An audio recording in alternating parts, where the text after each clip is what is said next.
وہی گناہوں کی عصیان کی نافرمانی کی تاریخ۔ جب اللہ تبارک و تعالیٰ نے حضرت آدم علیہ السلام کو جنت سے نکالا اور دنیا میں بھیجا، کہا کل اہبطوا بعضکم لبعض عدو، کہ آسمان سے اترو، زمین میں ٹھکانہ لاؤ، تم آسمان میں رہنے کے لائق نہیں ہو، تم نے اللہ کے حکم کی نافرمانی کیا، اس لیے جنت سے نکلو اور دنیا کے اندر جا کر کے ٹھوکریں کھاؤ۔ بعضکم لبعض عدو، دنیا میں تم ایک دوسرے کے دشمن ہو۔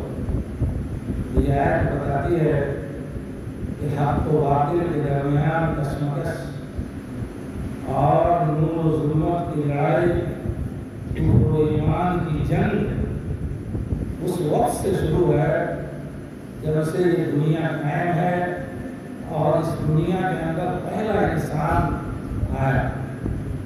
اس کے بعد سے برائیاں ہوتی رہی ہیں، قومیں ہلاک ہوتی رہی ہیں، برباد کی جاتی رہی ہیں۔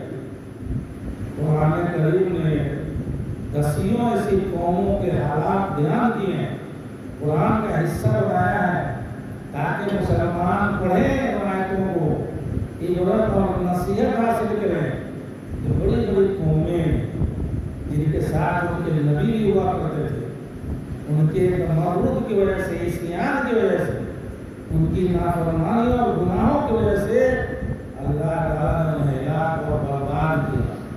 میرے بھائیوں، گناہ ہر زمانے میں ہوئے ہیں، یہاں بھی ہم اپنے معاشرہ میں پہلے دیکھتے تھے غلطیاں کون نہیں کرتا ہے، ہوتی رہی ہیں، گناہوں کا صدور ہوتا رہا ہے۔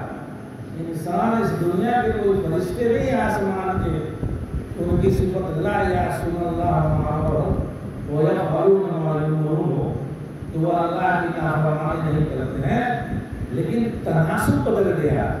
پہلے بھی گناہ ہوتے تھے، چھپ چھپا کر کے ہوتے تھے، کم مقدار میں ہوتے، گناہ کرنے والے کم تھے، مجرمین کی تعداد کم تھی، گناہ کی شدت اور حدت کم تھی، گناہ کو پردے میں کیا جاتا تھا، ڈرتے ڈرتے چھپتے چھپتے گناہوں کا ارتکاب کیا جاتا تھا۔ آج کے زمانے میں پیمانہ بدلا ہے، گناہ ہو رہے ہیں علی الاعلان، علی رؤوس الاشہاد، دنیا کی نگاہوں کے سامنے اور ڈنکے کے چوٹ پر گناہ کیا جا رہا ہے۔ یہ حیائی ایسی ہے، ایسی بے غیرتی ہے مسلمانوں میں، گناہ کرتے ہیں، خوش ہوتے ہیں، ایک غرور قابلیت سمجھتے ہیں، ایک بہت بڑا بلندر کریں گے، بہت بڑا گناہ کریں گے، بیان کریں گے۔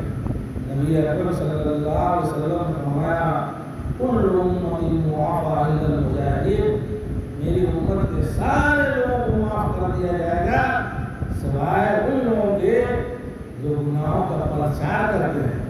گناہ کیا رات میں، اللہ نے چھپا دیا، اس پر پردہ ڈال دیا، لیکن یہ صبح اٹھیں گے تو کہیں گے، اپنے دوست احباب سے بیان کریں گے، فخر کے ساتھ بیان کرتے ہیں کہ میں نے فلاں صاحب کو گالی دی، تم نہیں دیکھے میں نے مارا، میں نے یہ ہنگامہ کیا تھا، میں نے وہ فلاں کیا تھا، میں نے اس کے ساتھ وہ ایک لڑکی جانے جس کو یہ کہہ دیا، وہ کہہ دیا۔ جس گناہ پر اللہ نے پردہ ڈال دیا اس کو فخر سے جرأت دی، یعنی گناہ کیا ہے اس کو بیان، یہ معاف نہیں کیے۔ کل امتی معافی الا المجاہرین، میری امت کے سب لوگ معاف کر دیے جائیں گے سوائے وہ لوگ جو گناہ کرتے ہیں، نادم اور پشیمان ہونے کے بجائے اس کو فخریہ بیان کرتے ہیں، دوستوں میں شیئر کرتے ہیں، بیان کرتے ہیں، جس کو چھپانا چاہیے۔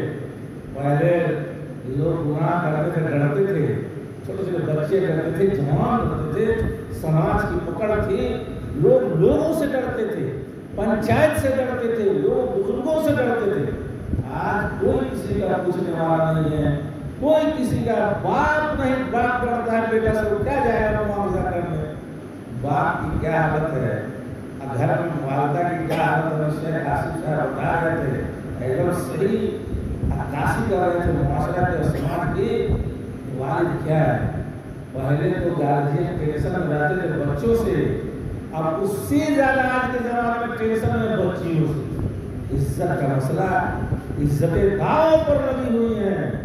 بچہ ٹینشن پیدا کرتا تھا، بچہ شرارت کرتا تھا، بچہ کرائم کرتا تھا، گارجین کے لیے مصیبت بنتا تھا. ہمیشہ اس کی وجہ سے شرمندگی اٹھانا پڑتا تھا گارجین کو.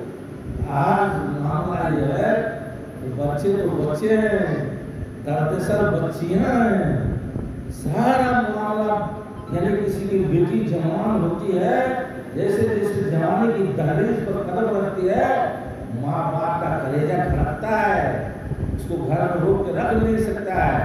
اب گھر میں بھی رہے گا تو موبائل فون ایسے آئے گے، کروڑوں دنیا مٹھی میں ہے، کیا کیا نہیں ہو رہا ہے موبائل سے. میرے بھائیوں، گارجین اور ٹینشن میں بہت سارے لوگوں کا ہارٹ اٹیک کرتا ہے، شوگر مریض ہو جاتا ہے، بلڈ پریشر کا مرض ہو جاتا ہے، برین ہیمرج ہو جاتا ہے. بہت سارے مسائل ایسے سے پیدا ہو جاتے ہیں. مائیں ڈر رہی ہیں، باپ تھر تھر کانپتا ہے بیٹی سے. اس کے ساتھ سختی کریں گے، اس کی حرکت جو ہے اگر اس کو ہم روکیں گے، منع کریں گے تو یہ کہیں گھر کے دہلیز سے باہر قدم نہ رکھ دے. اس کے ڈر کے مارے ضبط کرتے ہیں، صبر کرتے ہیں، گھٹ گھٹ کے جیتے ہیں، اندر اندر بیماری پالتے ہیں، روگ پالتے ہیں. یہ مریض ہوتے ہیں. جیسی جیسی حرکتیں رات بھر کسی بھی بیٹی موبائل پر مشغول رہے، چیٹنگ میں رہے اور دوستوں سے ہم کلام بوائے فرینڈ سے گفتگو کر رہا ہو، اس کا باپ کو بستر کو نیند ہے، اس کی ماں کو کھانا اچھا لگے گا، وہ رات کا کھانا کھائے گا، وہ بستر پر آرام کرے گا، اس کو کسی بھی پل اور کسی بھی چین نیند آنے جا رہی ہے. یہ معاملہ ہے. لڑکیاں بھاگ جا رہی ہیں، سب کو نظر آ رہا ہے، گھر سے نکل رہی ہیں، گھر سے نکل رہی ہیں، غیروں سے شادیاں ہو رہی ہیں. یہ سب مسائل پہلے نہیں تھے. پہلے کے زمانہ کے لحاظ سے شاعر نے شعر بنایا کہ نہ خلق بیٹے کو درد سر بنے اور بیٹیوں نے سر دبایا دیر تک. بیٹیاں سر دباتی تھیں. پہلے کی بیٹیاں بہت اطاعت گزار اور جو ہے فرما بردار ہوا کرتی تھی. آج کی پہلے اگر کسی لڑکی کی شادی کہیں ہو جائے، کسی بھی طرح کے لڑکے سے ہو جائے، اگر لنگڑا سے ہو جائے، لولا سے ہو جائے، کسی اپاہج سے ہو جائے، کوڑی سے ہو جائے، باپ کی پگڑی کا اور باپ کی عزت کا خیال کر کے وہ بس جاتی تھی، رہ جاتی تھی. آج تو کوئی اس کی پسند کے اور اس کی مرضی کے خلاف جا کر کے شادی کر کے دکھاتے کہ کیسی صورتحال پیدا ہوتی ہے اور کس طرح کی جنگ گھر کے اندر شروع ہو جاتی ہے. ٹینشن پر ٹینشن. گناہ پہلے تھے، پورا گناہ کا سیلاب ہے جو جوانوں کے اندر خاص کر کے. جوان جس کو اللہ نے اتنی صحت دی ہے، جوانی کی تنقیاں نعمت ہے. جب بوڑھا ہو جاتا ہے آدمی، جب دوسرے کا محتاج ہوتا ہے، تب آپ کو آپ کی جوانی کی قدر معلوم ہوگی. انسان جو اللہ نے زندگی دیا سانس، ایک سانس ہم لے رہے ہیں پھوکٹ کا ہے تو اس کی اہمیت کا احساس نہیں ہے. جب سانس اٹکنے لگتی ہے، دم پھولنے لگتا ہے اور سینہ جو ہے پھولتا ہے، کلیجہ پھولتا ہے، کام نہیں کرتا ہے پھیپھڑا، تب دیکھیے وہ کتنا پریشان ہوتا ہے اور کتنا خرچ کر سکتا ہے اپنی زندگی کو بچانے کے لیے، اپنی پوری دولت داؤ لگا سکتا ہے. لیکن ابھی ٹھیک ٹھاک ہے، قیمت نہیں.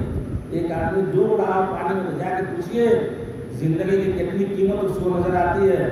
آپ کو تو جوانی ملی ہے اور آپ کو صحت اور تندرستی ملی ہے تو آپ سمجھتے ہیں ہم تو بیمار ہو ہی نہیں سکتے ہیں، بڑھاپا آ ہی نہیں سکتا ہے، ہم مریض ہو ہی نہیں سکتے ہیں.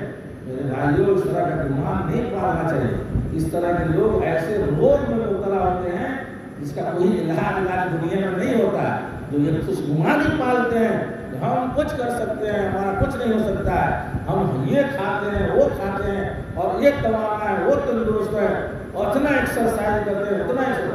اگر یہ لوگ سمجھتے ہیں تو رک جائیے، اس کو ایسا روگ پڑتا ہے جو دعا کے کہیں چھوٹ بھی نہیں سکتا ہے. میرے بھائیوں، جو آدمی ڈوب رہا ہو اس سے جا کے پوچھیے ڈوبنے والے سے، وہ صحیح بتائے گا کہ زندگی کیا ہے، اس کی قدر و قیمت کیا ہے. وہ اپنی زندگی کو بچانے کے لیے کیا قربانی دے سکتا ہے, کیا کچھ داؤ پر لگا سکتا ہے. اس سے جا کے پوچھیے, اگر کوئی کسی کو پکڑ لیا ہے اور ذبح کرنے جا رہا ہے, اس کو مارنے جا رہا ہے, اس سے پوچھیے اس کی زندگی کے لیے اپنا کیا دے سکتا ہے, کون سی قربانی دے سکتا ہے تاکہ چھوڑ دیا جائے اس کو. پورا گھر صحیح تھے, گھراڑے صحیح تھے, اور کوئی قید لکھ دو تو ہم جان بخش دیتے ہیں, پورا سب کچھ لکھ دے گا. لیکن جب تک زندگی ہے, جب تک جوانی ہے اور جوانی میں طاقت ہے, قوت ہے, اس وقت تک انسان کو اس کا احساس نہیں ہوتا ہے اللہ نے کتنی نعمت دی ہے اور کتنے اربوں خربوں کی آپ کی صحت ہے. ایک ایک پارٹ کی آپ ایک ایک عضو کی قیمت جوڑیے, آنکھ دونوں آنکھ کی قیمت جوڑیے. کڈنی تو خراب ہو جاتا ہے تو مر جا رہا ہے, اکثر آدمی تو کڈنی کی بیماری میں مر رہا ہے. ٹرانسپلانٹیشن ہوتا ہے, تبدیل ہوتا ہے, لیکن دیتا کون ہے؟ اپنی کڈنی کسی کو کون دیتا ہے؟ چھٹپٹا کے مر جا رہا ہے, بیوی منہ پھیر لیتی ہے, بیٹا بھاگ جاتا ہے, ٹکٹ کٹا کے چلا جاتا ہے بامبے دلی, باپ بیمار ہے. بیٹا ایسا سوچتا ہے کہ گاؤں کا لوگ کہیں کہے گا, کوئی رشتے دار لوگ کہیں گے تو اپنی کڈنی ہے دے دو باپ کو, وہ ٹکٹ کٹا کے کھلا ہے نا, چل جاتا ہے دلی بامبے کہیں دور, تاکہ نہ رہیں گے نہ دباؤ پڑے گا. کوئی ساتھ نہیں دیتا ہے, کوئی کسی کا پرسان حال نہیں ہے. جب آپ کی صحت بنی ہوئی, پیسہ کما رہے ہیں, کچھ جان ہے آپ کے اندر اور کچھ چمک دمک ہے, تب سب ہے. اور جب ختم ہو جاتا ہے تو ساری رشتہ داریاں ختم ہو جاتی ہے. میرے بھائیوں, جو اللہ نے نعمت دی ہے اس کی قدر کیجیے, بہت بڑی چیز ہے صحت. نبی اکرم صلی اللہ علیہ وسلم نے فرمایا 5 چیزوں کو 5 چیزوں کے آنے سے پہلے غنیمت سمجھو. اس میں ہے صحت کو مرض سے پہلے, اور جوانی کو بڑھاپا سے پہلے, اور اسی طرح مالداری کو فقیری سے پہلے. آج پیسہ خرچہ نہیں کیجیے گا. اور جب جو ہے سانس ٹوٹنے لگے گی, بہت سارے لوگ مرنے لگیں گے. جب مرتے ہیں جب آخری عمر ہوتا ہے تو انسان کو اپنی 80 سال کی زندگی 1 منٹ دکھائی دیتا ہے, 1 گھنٹہ دکھائی دیتا ہے. قرآن نے کہا ہے تو یوم یحشر کأن لم یلبثوا الا ساعة من النہار, جس دن اللہ تعالیٰ ان کو جمع کرے گا محشر میں, انہیں احساس ہوگا کہ دنیا میں وہ محض 1 گھنٹہ زندگی گزارے. یتعارفون بینہم, اور آپس میں وہ 1 گھنٹہ تعارفے میں گزر گئے, جانے پہچان کرنے میں, ملنے جلنے میں 1 گھنٹہ نکل گیا. بس 1 گھنٹہ کی جو زندگی, اتنی مختصر زندگی ہے نا, لگتی ہے مرنے والی. جب انسان جس طرح مرگ پر ہوتا ہے, پوری ہسٹری اور پوری زندگی اس کے ذہن کے پردے پر ابھرتی ہے, اور فلم کی طرح ایک دم گردش کرتی ہے پوری زندگی, اور اس کا عکس گردش کرتا ہے. اس کو دکھتا ہے کہ ابھی ابھی آئے اور ابھی ابھی جو ہے کہ ہم کو بستر باندھ کر کے دنیا سے چل جانا پڑا. الا یوم یرونہا کأن لم یلبثوا الا عشیۃ او ضحاہا, کہ جس دن قیامت کو دیکھیں گے, موت کو دیکھیں گے, انہیں احساس ہوگا کہ دنیا میں بس 1 صبح رہے ہیں یا 1 شام. یہ 1 صبح اور 1 شام زندگی 80 سال محسوس ہوگی آپ کی. 1 صبح زندگی میں رہے, 1 شام ہے. جو اللہ نے دیا ہے نعمت, اس کی قدر کیجیے, اچھا کام کیجیے, اللہ کی عبادت میں بھی کچھ صرف کیجیے, اور جو اوقات اللہ تعالیٰ نے میسر کرایا ہے اس آپ اپنا بھی کام کیجیے, اس مسجد کو آباد کیجیے. اللہ تبارک و تعالیٰ سے دعا ہے, ہمارے مسائل باقی ہیں, اور اس موضوع پر تفصیل سے گفتگو کرنے, لیکن ہم سے زیادہ بہتر گفتگو کرنے والے لوگ ہیں, موجود ہیں, اور اس لیے یہ بقیہ مسائل کو دیکھتے ہوئے میں اللہ سے دعا کرتا ہوں اللہ تعالیٰ ہم سب کو صحیح سمجھ عطا فرمائے, زندگی کی اہمیت کو سمجھنے اور صحت کی اہمیت کو سمجھنے, اور اللہ تبارک و تعالیٰ اس کو مخصوص کرنے, خاص کرنے کی توفیق عطا فرمائے.